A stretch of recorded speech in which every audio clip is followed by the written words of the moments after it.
నమస్తే, నేను మీ Gopi. Welcome back to our channel. ఈరోజు మనతో వచ్చరికి పొలిటికల్ అనలిస్ట్ చిట్టిబాబు గారు ఉన్నారు. సార్ నమస్తే సార్. నమస్తే సార్, నిన్న చూసాము మేడ్చల్ దగ్గర ఒక వ్యక్తి ఎవరైతే రైతు బంధు పడలేదని అతను రైతు భరోసా కేంద్రంలోనే ఉరివేసుకుని చనిపోవడం జరిగింది. సో దాని మీద మీరేం చెప్తారు? రైతు భరోసా మీద. రైతు భరోసా అదేనమ్మా వీళ్ళు రైతు బంధు ఇప్పుడు వీళ్ళు చెప్తాను ఉభయ రాష్ట్రాల్లోనూ అబద్ధాలతోటి అధికారంలోకి వచ్చారు. ఈ రేవంత్ రెడ్డి అనే వ్యక్తి ఇప్పుడు అతనికి ఏమీ పట్టట్లేదు.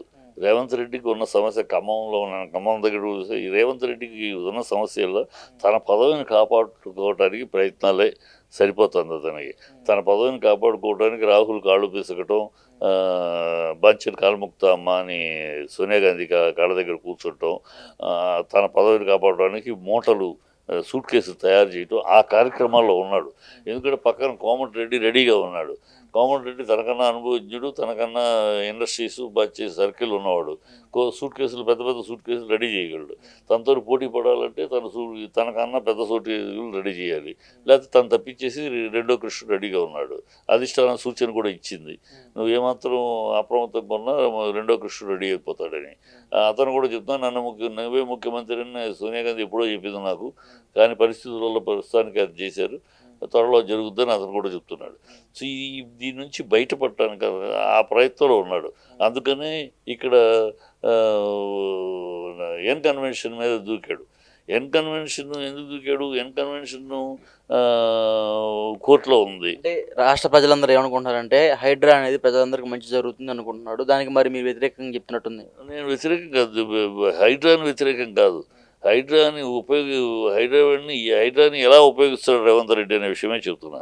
అది చెరువులు మూసేయటం అన్ని చేయటం బ్రహ్మాండమైన విషయం, ఎవరు కాదనరు. అది కాదనే అంత మూర్ఖుళ్ళు కాదు ఎవరు. దాన్ని ఉపయోగిస్తున్నది ఎవరి మీద ఉపయోగిస్తున్నావు?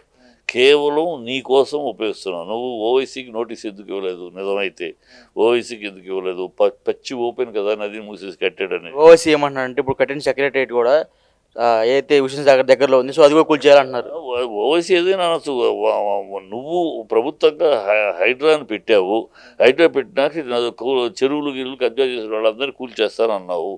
కూల్చు, ఎన్ కన్వెన్షన్ కోర్టులో ఉంది, అయినా సరే కూల్చేసావు. మరి కిరణ్ కుమార్ రెడ్డి తమ్ముడు అదే అయ్యప్ప సొసైటీలో 27 బిల్డింగ్లు అప్పుడు కబ్జా చేసి ట్రస్ట్ ల్యాండ్ కబ్జా చేసి కడతా ఉంటే ఆనాడు మేము యాక్షన్ తీసుకుంటే, టీఆర్ఎస్ యాక్షన్ తీసుకుంటే ఆ రోజు కోర్టుకు వెళ్ళాడు. అది కోర్టులో ఇప్పటికీ పెండింగ్లో ఉంది. మరి అవి ఎందుకు కొలసరా? అది కోర్టులో పెండింగ్ ఉందని కొలసలేదు, మరి ఎందుకు కొలసరా? ఇక్కడేమో కోర్టులో పెండింగ్ ఉన్న ఎందుకు కూల్చావు? ఇక్కడ ఏంటంటే విషయం, ఒక అటాక్ ఇస్తే నాగార్జున లాంటి స్టార్కి అటాక్ ఇస్తే మొత్తం కంగారు పడతారు. ఈ builders association, builders real estate group అంతా ఏకమై ఆయన దగ్గరికి వచ్చి అయ్యా బాబు అని చెప్పి కొన్ని సూట్ కేసులు సర్దిస్తారు. ఆ సూట్ కేసుల కోసం ఈ తతంగం. ఆ సూట్ కేసులు వచ్చినాక అప్పుడు ఏం చెప్తాడు? వారి బదులో వింటాం మనం. ఏం చెప్తాడు? వాళ్ళందరికీ వెసులుబాటు కల్పిస్తున్నాము, టైం ఇస్తున్నాము. టైం ఇచ్చినాక వాళ్ళు, ఎందుకంటే అందులో ఎంతో కష్టపడి కట్టుకున్న వాళ్ళు, జీవితం అంతా కష్టపడి సంపాదించే డబ్బుతో ఇల్లు కొన్న వాళ్ళు ఉన్నారు, వాళ్ళందరూ నిర్వాసితులు అయిపోతారు కనుక వాళ్ళకి ఆల్టర్నేషన్ చేసేదాకా కొంత టైం ఇస్తాం బిల్డర్స్కి. వాళ్ళకి టైం ఇచ్చి ఆ టైం తర్వాత అప్పుడు చేయకపోతే అప్పుడు యాక్షన్ తీసుకుంటున్నా అలా ఇస్తారు. ఆ టైం ఇస్తామని అయిపోద్ది. నువ్వు మర్చిపోతావు, నేను మర్చిపోతాం, కాలం ఆయన లోపల సీఎంగా దిగిపోతాడు. రేపటి రోజున సరే కూల్ చేసే కదా సార్, రేపటి రోజున సరే ఏ ప్రభుత్వం వచ్చినా సరే మళ్ళీ హైడ్రా అనే కొత్త దాన్ని సృష్టించి మళ్ళీ కూల్ చేసే పనులే అవన్నీ చేస్తారు. అప్పుడు మళ్ళీ ఆ ప్రభుత్వాలు మళ్ళీ వీళ్ళు బిల్డర్స్ మామూలు కాదు కదా, బాగా పరపతి ఉన్నాడు. వాళ్ళు బిల్డర్స్ పరపతి ఉండబట్టి ఇలాగో ఎన్ఓసీలు అనేది తెచ్చుకుని కట్టగలిగారు కదా. రాజకీయంగా ప్రభుత్వంతో పలుకుబడి ఉన్న బాపుతురే వాళ్ళు ఇప్పుడు ప్రస్తుతం టెంపరీగా పబ్లిక్కి వెళ్ళిపోయి నోటీస్కి వెళ్ళిన కనుక దాన్ని టెంపరీగా పోస్ట్ పోన్ చేయడానికి ట్రై చేస్తారు. అది వెసులుబాటు సూట్ కేసు అందినాక ఇక్కడ సీఎం వెసులుబాటు కల్పిస్తాడు. మీకు దాన్ని ఇచ్చేసుకోండి, రీఆర్గనైజ్ చేసుకోండి, 6 నెలల టైం ఇస్తాం. ఇప్పుడు కాలేజీ వాటికేమో ఇంకోటి చెప్తారు, స్టూడెంట్స్ అకాడమిక్ ఇయర్ కనుక ఈ ఇయర్ అయ్యేదాకా అంటారు. ఇప్పుడు మరి పొంగులేటిది ఎందుకు కూల్చవు? పొంగులేటిది శాటిలైట్ ఫోటో చూపిస్తుంది కదా, మరి పొంగులేటిది ఎందుకు కూల్చవు? ఈమంతా నిజంగా నిజాయితీగా దానికోసం పనిచేయడం కాదు, ఈ మూటల కోసం, సూట్ కేసుల కోసం వాళ్ళని వెళ్ళి ఇండైరెక్ట్గా బ్లాక్మెయిల్ చేసి వాళ్ళు మన దగ్గరికి వస్తారు.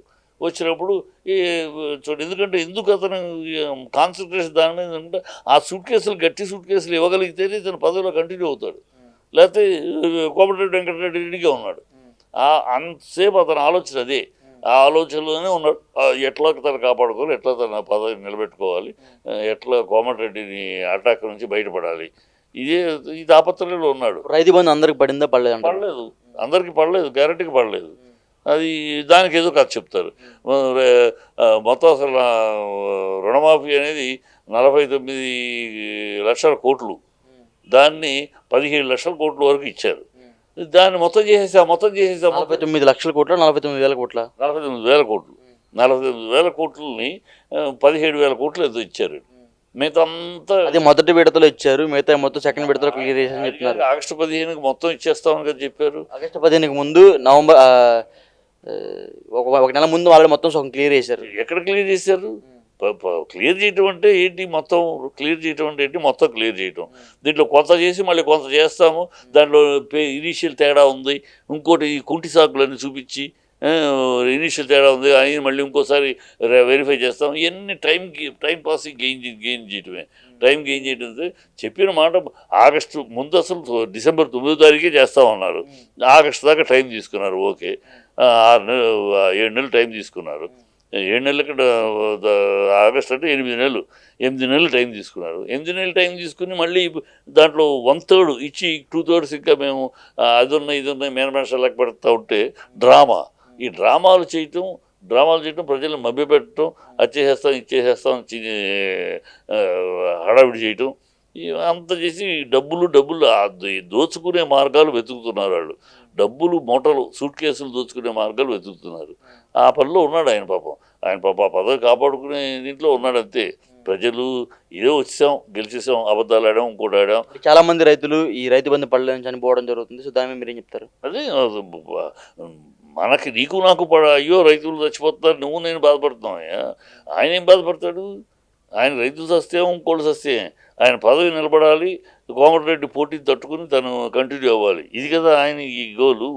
నీకు నాకు ప్రజల గురించి అయ్యో రైతులు పాపం చచ్చిపోతున్నారు, రైతు లేకపోతే అన్నం పెట్టే రైతు చచ్చిపోతే ఎట్లాగా నీకు నాకు బాధ. ఆయనకి అది కాదు. ఆయనకి అన్నం పెట్టేది రైతు కాదు కదా, ఆయనకి సోనియా గాంధీను రాహుల్ కదా. రాహుల్ గాంధీ సోనియాకి ఏమైనా అయితే ఆయన పాపం తప్పిస్తాడు, పరిగెడతాడు. కానీ ఇవాళ దరిద్రం అయిపోయి కదా. గత 10 ఏళ్ళలో చూస్తే ఏనాడైనా తెలంగాణ ప్రభుత్వం, తెలంగాణ వ్యక్తిత్వం ఢిల్లీ పాదశాల ముందు తల వగ్గిందా? నిలబడి తల ఎత్తుకుని నిలబడింది, శంషేర్గా నిలబడింది ఢిల్లీ 2 జాతీయ పార్టీలను ఎదుర్కొంటూ. ఇవాళ ఇప్పటికి 9 నెలలు అవుతూ ఉంటే ప్రతి నెలకి ఇప్పటికి 24 సార్లు 22 సార్లు ఢిల్లీ పరిగెట్టడం, ప్రధానికి ఢిల్లీ పరిగెత్తడం, అమ్మ కాళ్ళ దగ్గర కూర్చోటం, అయ్యి కాళ్ళు పిసకటం.